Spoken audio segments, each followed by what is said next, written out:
Pert piccoloists and dapper drummers, drain your spit valves, secure your snare heads, and 76 trombones led the big parade with 110 cornets close at hand. Because it's time to shapoopy. Do you not know Music Man? That's a song in Music Man. I know it's a song. Oh, okay. Shapoopy, shapoopy, shapoopy. The girl who's hard to get. Welcome back. I am Omen Sade. And I am Nick McGill. Together, we are Feckless Moans. And this is Talk Tull to Me. A half-tempo glide step before the gazebo of prog rock, in which note for note Nick and oral command Omen will await with glee the coming of the Wells Fargo wagon, delivering to us every single track that sadder but wiser rock band Jethro Tull has ever produced. We will pick a little and talk a little about the handsome stranger Martin Barr who has come to town. We will listen in rapt attention to David Pegg as he tells us, "You got trouble right here in River City with a capital T, and that rhymes with P, and that stands for pool." Blackpool, that is. With a capital P, that stands for T, and with a capital P that rhymes with T, and that stands for Tull. I'm still doing my thing, Nick. I'm still doing my thing. I'm so sorry. And we will discover that while a flautist who'll kiss on the very first date is usually a hussy, and a flautist who'll kiss on the second time out is anything but fussy, a flautist who'll wait till the third time round, head in the clouds, feet on the ground, she's the one you're glad you found, she's Ian Anderson. Nick, welcome back. Goodness me, that was... I mean, we got to do everything musical-based from now on, apparently. And it is a plethora of fodder to pull from. I got really excited because I was reading in this month's issue of Vogue magazine the interview with the woman who's going to be playing in the new Broadway revival of Funny Girl.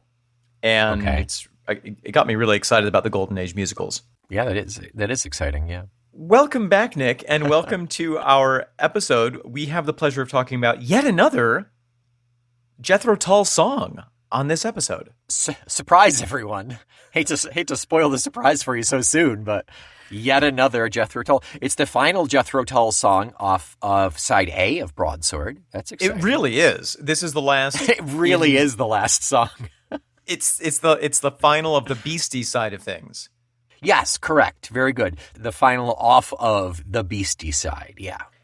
Well, without further ado, Nick, shall we jump into that song also? What is that song? Well, I just want to throw out a single sentence worth of trivia about this album. Okay. This is former Genesis guitarist Steve Hackett's favorite album, or one of his favorite albums, is Broadsword. Ever? Or Jethro Tull albums? It just says one of his favorite albums, so let's say ever. His favorite album ever. One confirmed. One of. I don't want to put words into former Genesis guitarist Steve Hackett's mouth. Not without a shoehorn. Not without consent. That's right. Well, that's very exciting. A man of good taste, clearly. Absolutely. So this week, we are going to talk Slow Marching Band. There it is. There it is. So why don't we listen to Slow Marching Band and then talk about it? Hey, I have an idea. Okay. Let's do that thing you just said. Hey, that's a pretty good idea. Let's have a listen.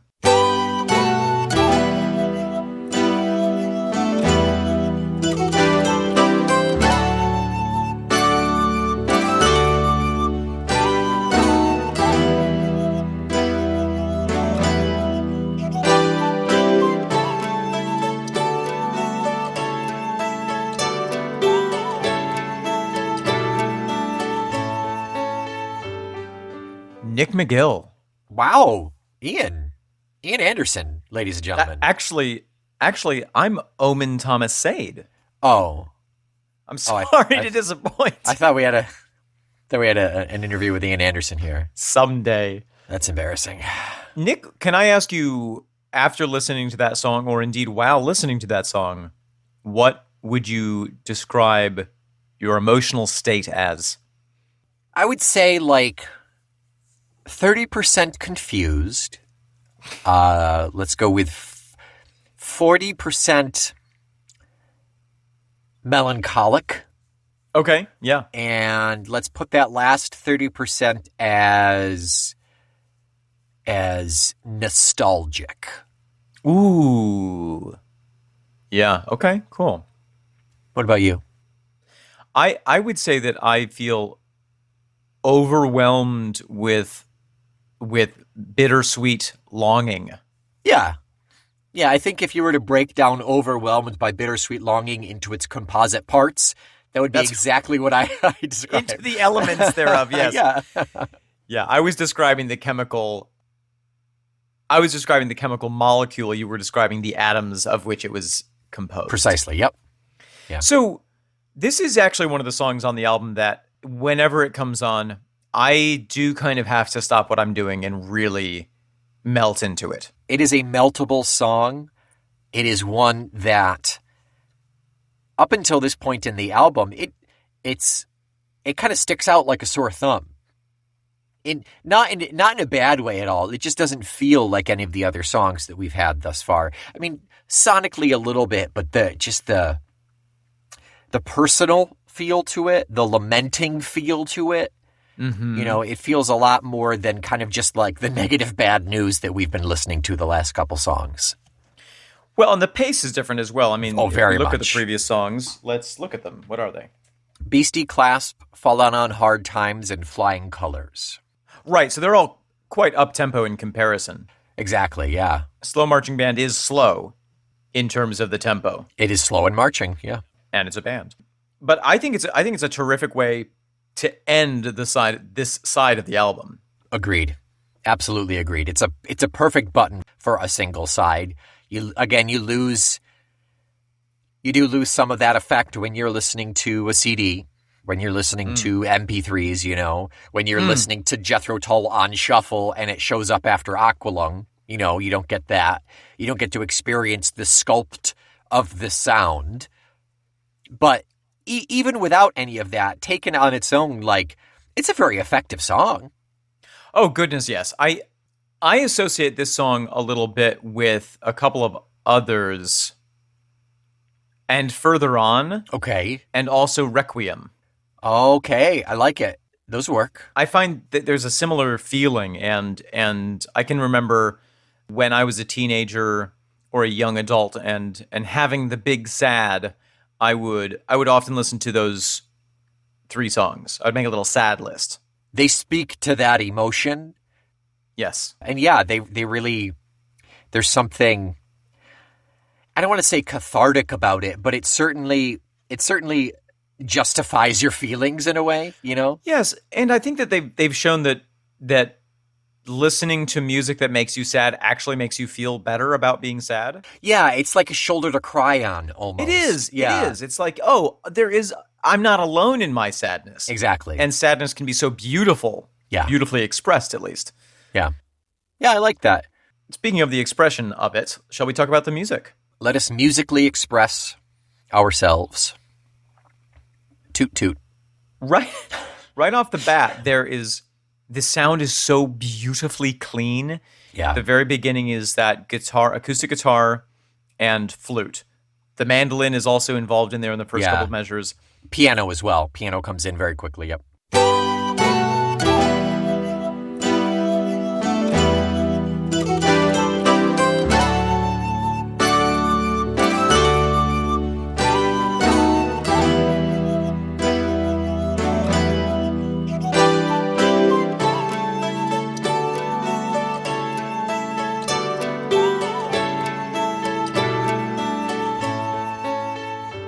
That's true. But right off the bat, it's just the flute and the guitar. And I think that's probably Ian squared. Oh, interesting. Ian playing both instruments, not at the same time. Because it's acoustic, yeah, you're right. And it has his kind of signature flavor.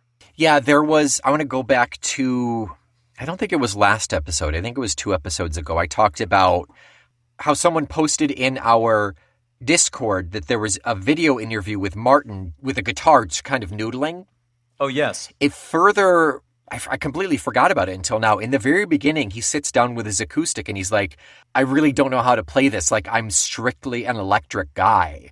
So that really hammers home our theories that probably any time we hear acoustic guitar, it's going to be Ian. Yeah, that's really, really interesting. Yeah. Cool find. So yeah, I think you're right. It probably is Ian squared there with Martin on the Mando. Possibly is Martin possibly credited for Mando? I forget who has that. I think David Pegg does play the mandolin a little bit. It is Peggy on the album. Yeah. Oh, although Martin does have acoustic credit on here, so it could be either Ian and Martin both have acoustic credit on the album as a whole. That's interesting. Yeah. I'm gonna bet that it's Ian. It feels laconic enough to be Ian here. I think it for Martin, it would be more like Jeffrey playing the bass, possibly just a little more like, yeah, I'm playing because this is how I play. Yes, there's a sensitivity and a facility with this instrument that leads me to believe that it is the more expert of the acoustic guitar players. Correct. And then the piano builds up with that incredible chord that releases the song into being, the chord that is played by Peter John Batiste. Yeah. Then Ian starts singing right there. Would you join a slow marching band? Something interesting about the piano, especially in those first couple of verses, there is a little bit of fluidity to the tempo of the piano. Oh. He kind of ebbs and flows the time signature. He slows down that dun dun dun dun dun dun dun. Yeah. Dun, dun, dun. Interesting. Okay. And then I think once we get the drums coming in a little later on, kind of after that first verse,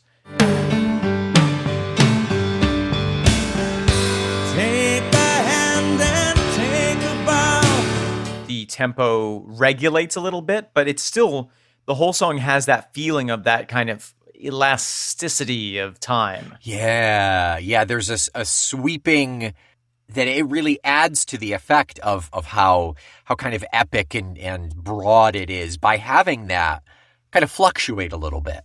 Yes, and I think that relates very much to the lyrics and the theme of the song that we'll talk about later. Sure. Very nice. Okay. So yeah, it plunges, it kind of crescendos up and everybody kind of builds in and it just bursts with this lamenting, gorgeous, epic sound with everybody coming in.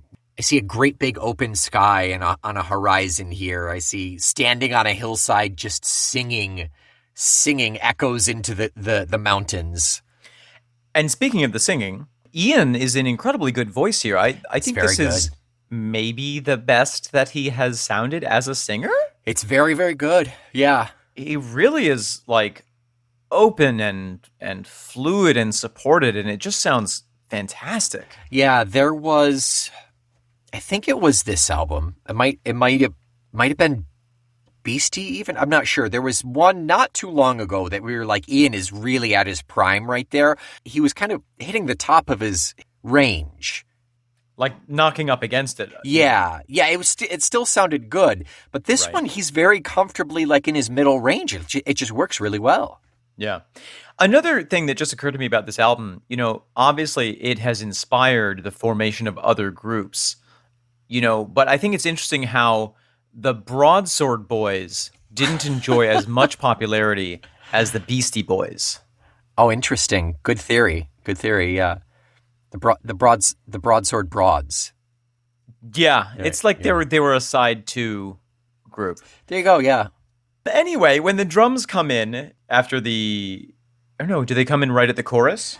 I think... Yes, they do, I think. Is it right there? It's not too long into the singing, I think, because I remember hearing a cymbal. I think that, I think cymbals come in right before the chorus with its... Okay. Did you get behind the slow marching band? And then the toms, those toms leading into the snares. So we go doo, doo, doo. There's that doom doom doom doom doom. It's like full 80s glamtasm. Yes. And it's so fun.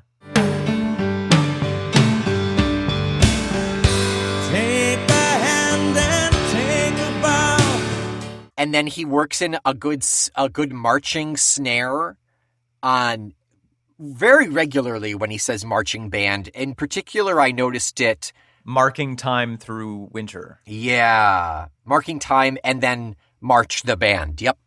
Oh, cool, cool. Still marking time through winter. Just the swell when we hit the chorus of all the instruments coming together and the voice, it produces this incredible swell of emotion that is really hard to not get swept away by. I think I'm a big fan of this song, is what I'm realizing. I think you are too. You know, I would be, by golly, would I love to hear Dee's orchestration behind this. Yes. That would hammer it home. I would probably weep at this song if this had D strings in it.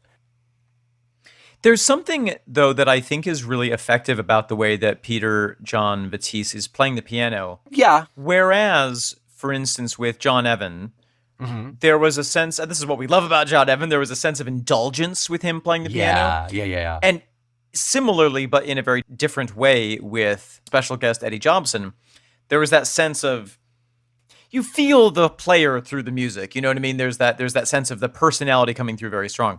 Yeah. With PJV, it's as if he has completely subsumed himself in the piano just for exactly what the song needs. There's something clean about it that I feel allows me to have the emotion rather than me hearing, oh, yes, that's the emotion of the player. I think it works that John Evan was there and he was embodying the music. He was putting his personality through it, and it was amazing. It's brilliant keyboarding. Yes. Whereas PJV is a consummate professional. He's like, I'm here to play the keyboards, and I'm going to knock the snot out of them, but I'm going to let them work with the rest of the music, you know? And I think that honestly works really well kind of to describe early Tull versus 80s Tull. That's exactly what I was going to say. You know, I think it's a very different thing being the pianist who is with the band for the years when they are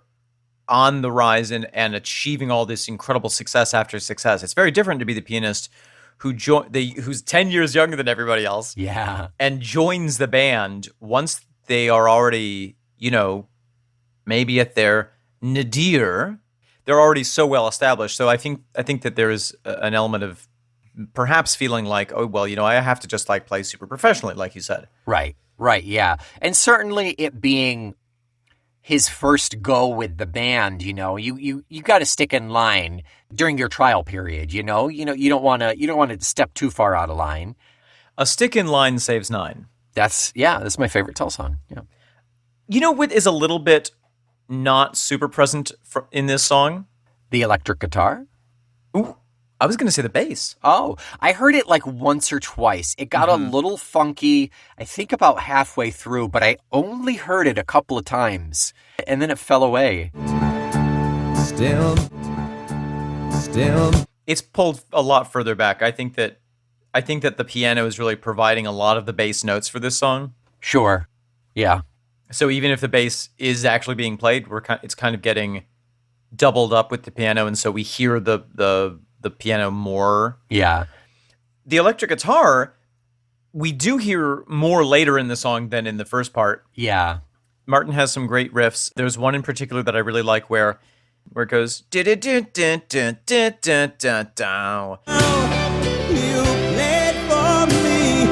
it seems like he's playing, rather than playing one note at a time, he's always playing 2 notes in harmony with each other, that entire riff. Cool. Okay. And it's so cool. It's just so neat.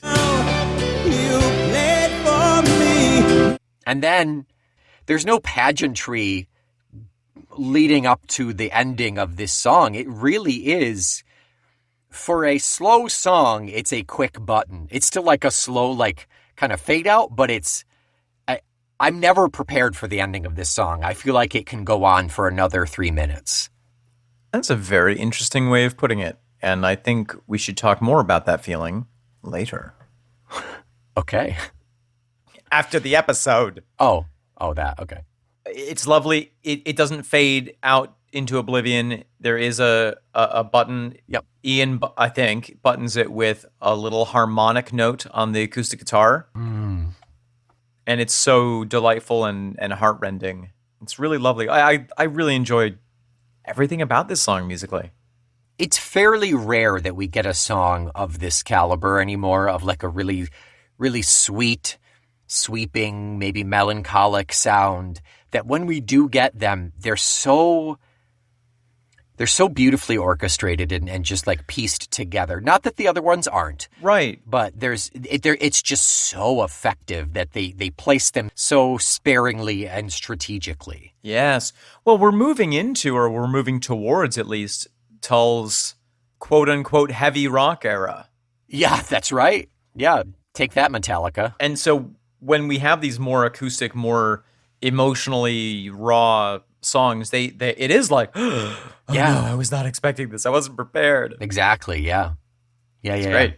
It's really great, yeah. Nick, anything else to say musically about this song? That's it for me. Well, sounds like we should take a little break. We're about halfway there. Nick, do you have any correspondence or any business to take care of during this break? I have nothing. We have tidied up the inbox and the outbox and the cat box. Wow, thank goodness. Well, would you care for a cup of tea? Sure. I'm a big rooibos fan. I've got a peach rooibos that I'm really big into. I found a chocolate rooibos that Numi does. It's very, very good. I don't drink coffee anymore, even. I'm just big into tea. Yeah. Wow. That's very earthy. That's earthy. Yeah. What is that? Is that a green? It's something that Mary's been making me drink. It's actually water from a puddle that is outside. Oh. And it's for your vitamins. Thank you. Yes, I know. Wow. So there probably is green in there. It's green. Yeah, there's green. Okay, but it's not green tea. Okay. Do you want to get back to the episode?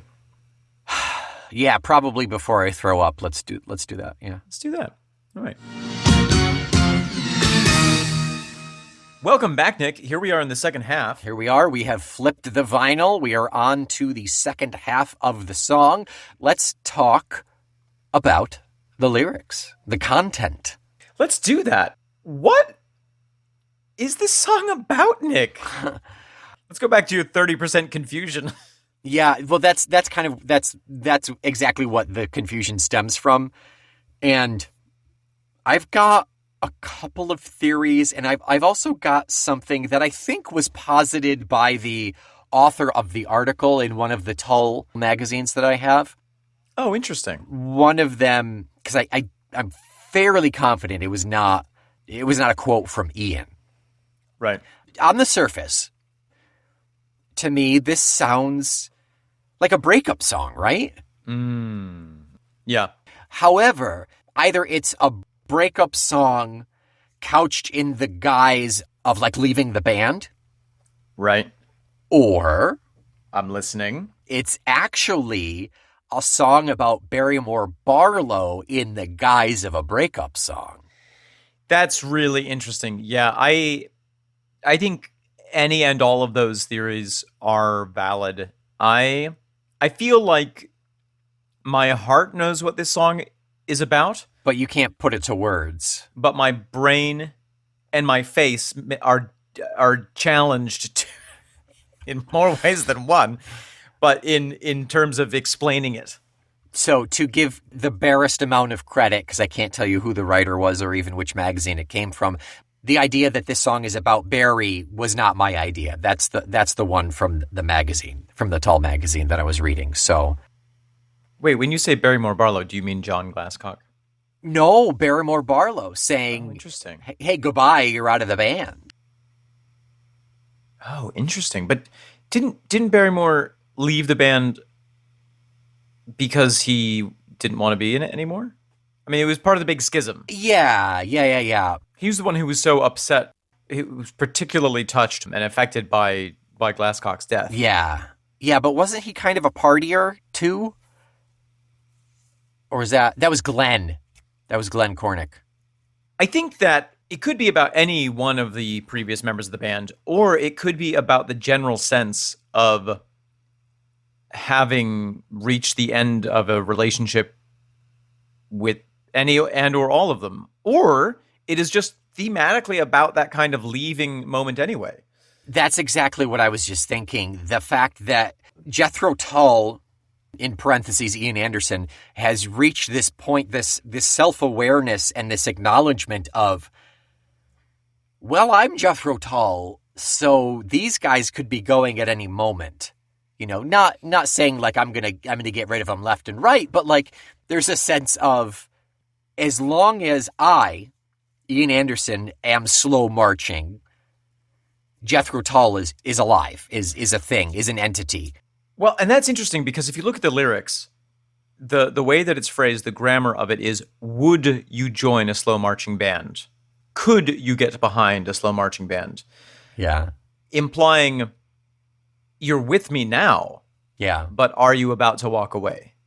It's almost a meditation on the impermanence of relationships in general. I also think that, you know, maybe the way that the music feels is sort of this swirl of different things. And I almost wonder if it's, you know, all of the feelings from that, all the feelings about the point in his life that he is, all of his fears about his relationships, all coming together in this one expression, and that it's not any single thing. You can't identify any one of those things. It is just an expression of all of that kind of quintessence. Yeah, it's kind of, it's a quilt of everything that makes you feel that way. This show brought to you by the word quilt. Quilt. When you're cold, put on a quilt. There are two things that I want to say. One of them is relating this to yet another Tull song, and the other is a silly joke or a silly anecdote. Go on. This reminds me, this kind of feels like the flip side, the question to which the answer is dun, dun, dun, dun, dun. Dun, dun, dun, dun, dun, dun, dun, dun, dun, dun, dun, dun. It's from .com. It's Wicked Windows. Is that what it's called? Yes, Yeah. Wicked Windows.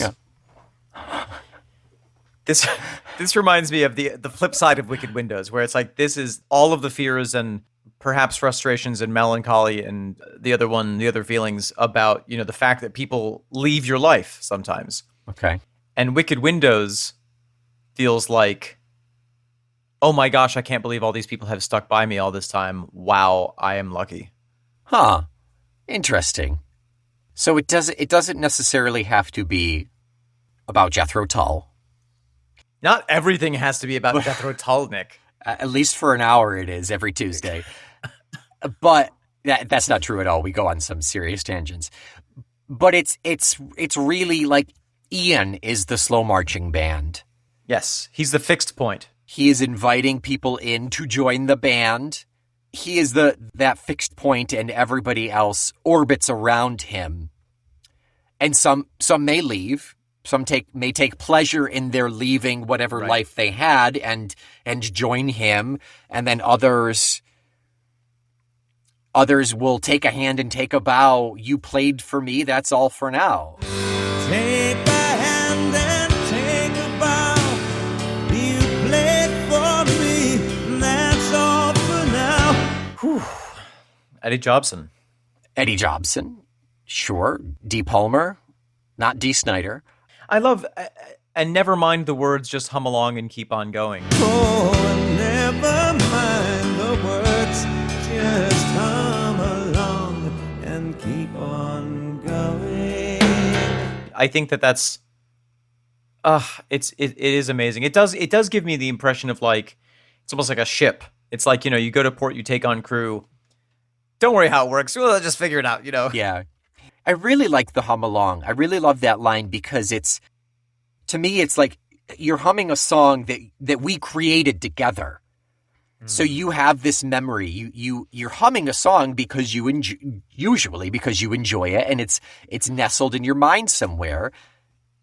That's an excited face. Do you just sit on a pen? And also, you know, when you're really close to someone, you don't have to know the words. You don't have to say anything. Yeah. You can just hum along to the feeling of the relationship. Yeah, you share that. You can share that together. Yeah. There's also something that is amazing that it blows my mind that I've never noticed this before. Walk on slowly, don't look behind you. Don't say goodbye, love, I won't remind you. Walk on slow.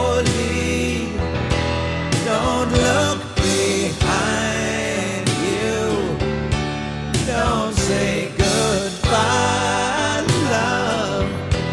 I won't remind you. You are familiar, no doubt, with the myth of Orpheus and Eurydice, Or Lot, yeah. in which Orpheus can lead Eurydice out of Hades, but only as long as she follows behind and he never looks back. Yeah. And the looking back in that context in the myth is doubt. It's like you can have the thing that you want, but if you doubt it for a second, which of course Hades has designed this whole trial to fill him with doubt, Yeah. then you lose it. So it's sort of like this. It's like, don't look for the moment when everything is going to fall apart. Otherwise, it's going to fall apart. Yeah. Just keep on humming and keep on going. Yeah, exactly. It's Schrodinger's tragedy. It's Lot's wife. It's any number of things that if you don't. It's Schrodinger's tears. Yeah, exactly. Are they there? No. No. It also, and I apologize, I never wax poetic about the fair anymore. I have very sour feelings about the fair, but this song, The Sterling Renaissance Festival. the Sterling in upstate New Renaissance York, Festival where we in met. upstate New York, where you and I met, this song is final pub sing to me. Yes. So in the course of my life, this song has reminded me of so many different things. Yeah. Depending on where I am in my life and what is in my rearview mirror. I have absolutely felt that this song has been about the sadness at leaving the community at the Renaissance Festival, whether it's for a season or whether it's forever. And, the not knowing whether it's going to be, this is the last time. Yeah. Whether it's, mourning a relationship that never happened that I invented completely in my head. Yeah, right. Especially those. I've been there. Or mourning a real relationship. Sure. And then, and I think what appealed to my young sense of romanticism was dream of me as the nights grow cold, still marking time through winter. Dream of me as the nights draw cold, still marking time through winter. So marking time is when you march in place as a marching band. Oh, okay. You mark time with your feet by marching in place. Normally you would keep the pace by stepping, obviously, but you're stopping for whatever reason, but you still, everybody has to keep that pace that agreed upon. So that all the feet remain together, yeah, Gotcha. and you Okay. keep the beat. So that makes me think it's almost like I'm still waiting here in this winter of the soul in which the relationship, whatever relationship it is, has stopped. And I kind of can't move on. And you also can't move on because you're dreaming of me. But you paid the piper and called the tune and marched the band away. You paid the piper and called the tune, and you marched the band away. As Katy Perry says, just because it's over doesn't mean it's really over. And if I think it over, maybe you'll be coming over tonight. Just because it's over doesn't mean it's really over. And if I think it over, maybe you'll be coming over again. If you think about it, it'll happen. Thank you, Katy Perry. That's what we're talking about. Well, that song is actually about not being able to end a relationship as well. Oh, well, I mean, that kind of works here. Kind of fits a little bit. But yeah, it is. A little bit. Yeah.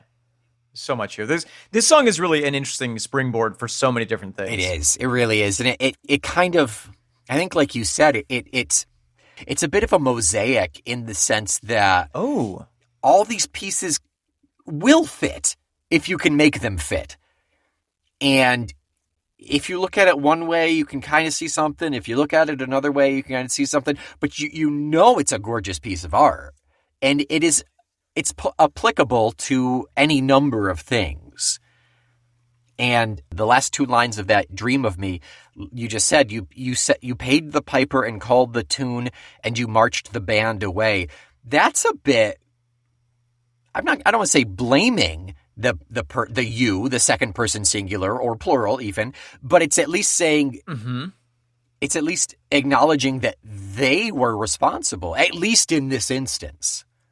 Yeah, I totally agree. It's putting responsibility onto the other party. Or, maybe not all the responsibility, but a share of the responsibility. Right.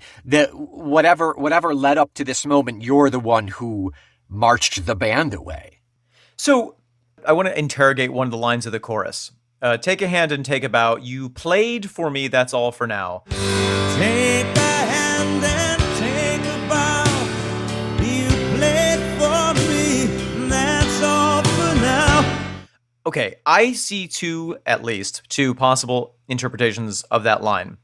Okay. The one that you posited, which is you have performed literally or non-literally the role that was appropriate at the time. You have played for me. You've played the piano, or you've played the role of my girlfriend or my husband. Right. And that's all for now. That part of the relationship is over. Okay.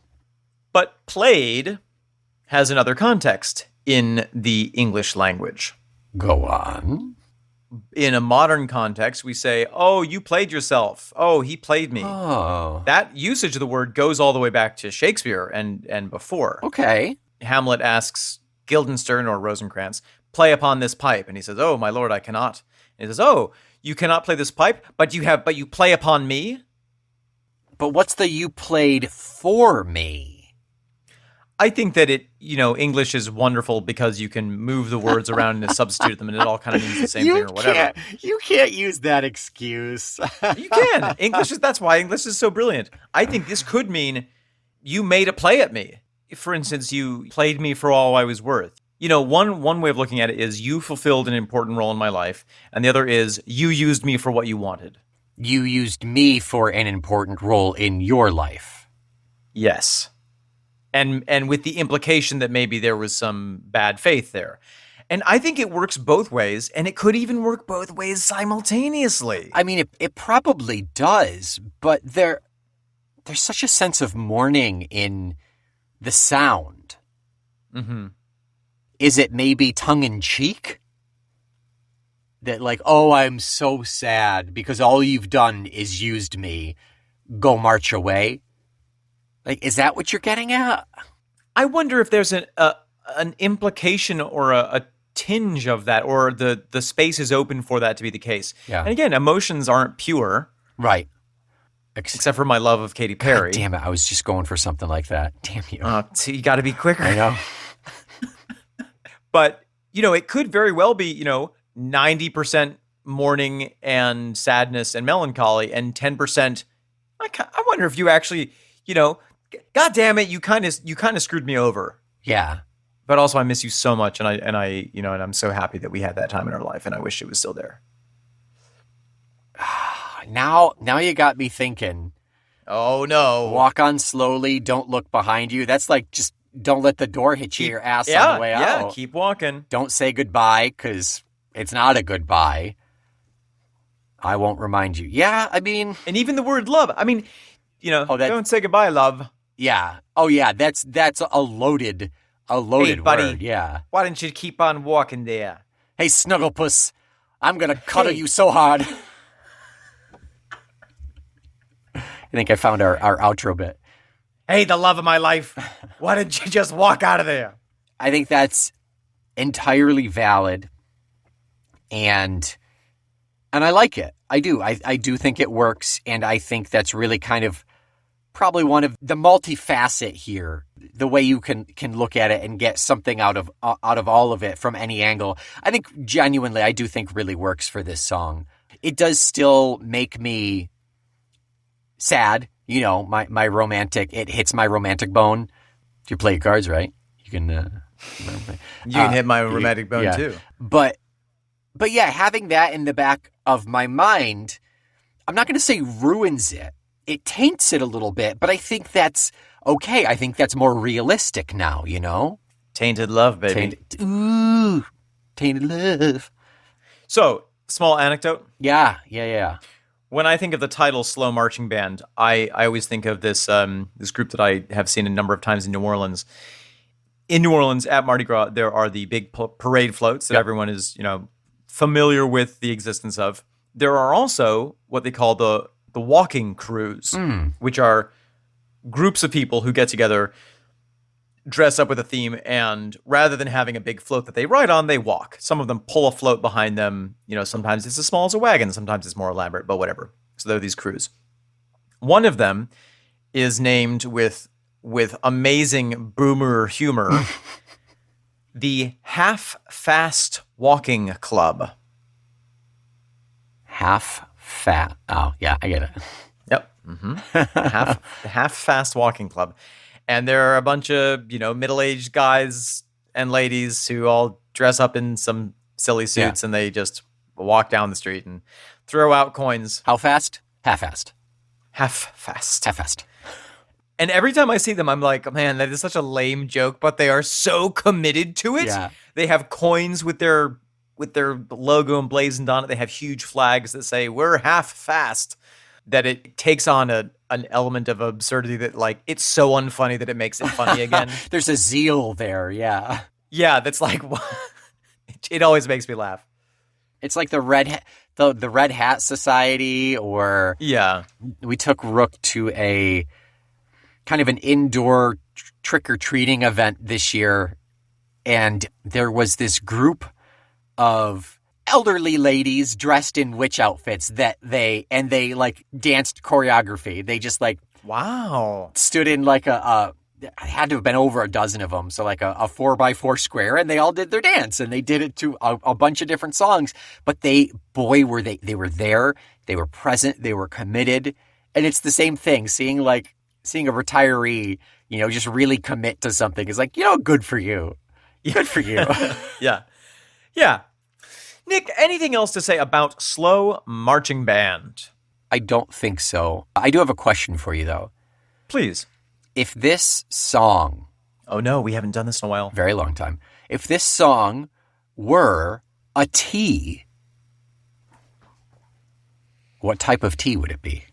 That one caught me off guard. I know. This would be the last tea bag that someone who was very dear to you gave you a box of on a very important occasion, and it would have vanilla in it, and maybe some kind of like a dried strawberry flavor. It'd be a sweet, sentimental tea. Sure. And you would have the impulse to crumple it up and just throw it away, but you would save it in the back of your cupboard. And you would find it sometimes and just go like, oh. Yeah, you forget that it's there, and then you never rediscover drink it. Yeah. So the parting of the ways here, it was not a happy, healthy, clean one? It's one that everyone is having a difficult time moving past. Okay. Regardless of how it went. Okay. So, yeah, it could be enjoyed. In any other instance, it could be enjoyed and really, really would be pleasant, but there's something there that you can't make yourself enjoy it. You can't make yourself drink it and not enjoy it, but you also can't get rid of it. That's right. It's like a tattoo with a girlfriend's name on it. Yeah. It's like a tattoo with the name of your favorite tea on it. I want to remind you.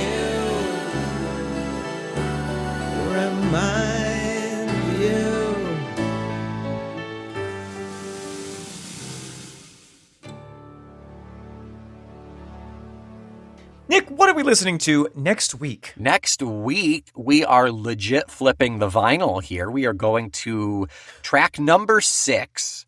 It's a big one. All told, but it is track 1 off of side B, off of the side known as Broadsword. It is the titular song, Broadsword. Oh, I can't wait. That's so fun. Here it comes.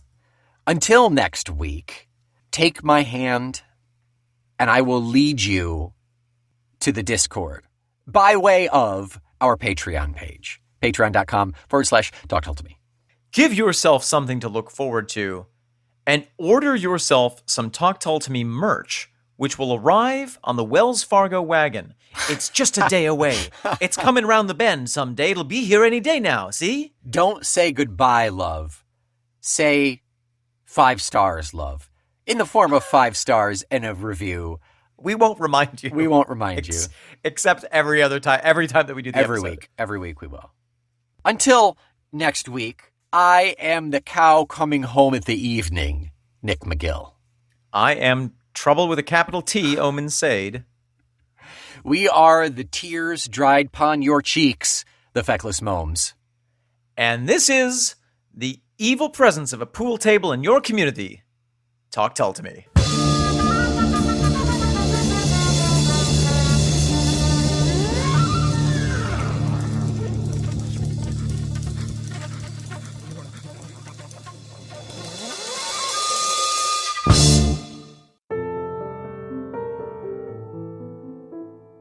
Well, Sal, I guess this is it, huh? You know, Benny, I really didn't want it to come to this point, but I think it would be best for all of us involved. The guys and I have spoken. Wow. Okay. Benny, I think you're... Et tu, Brute, is what I'm going to say to that. I'll let Brute know that you said that about him. Thanks, I appreciate that. You know what? You can't play a clarinet with a trumpet mouthpiece. That's what I've come to learn.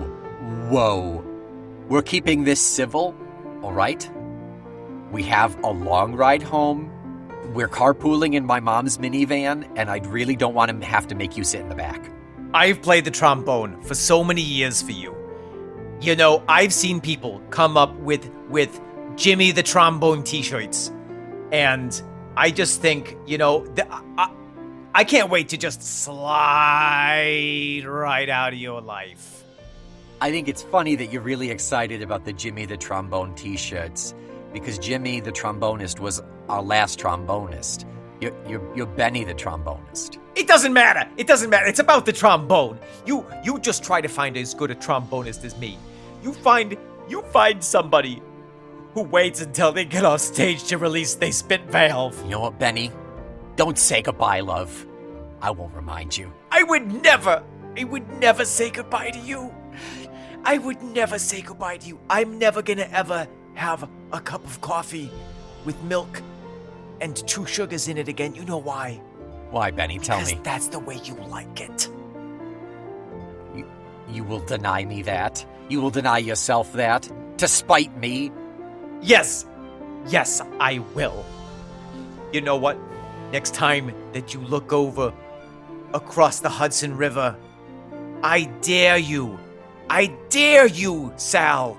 I dare you not to look up into the moon's shimmery light and think about the good times that we had. I dare you not to do that. I dare you not to think about the time when we sat up on the edge of the pool by the Hilton when we were touring in Kansas and talked about our feelings. I dare you not to think about it. You know what, Benny?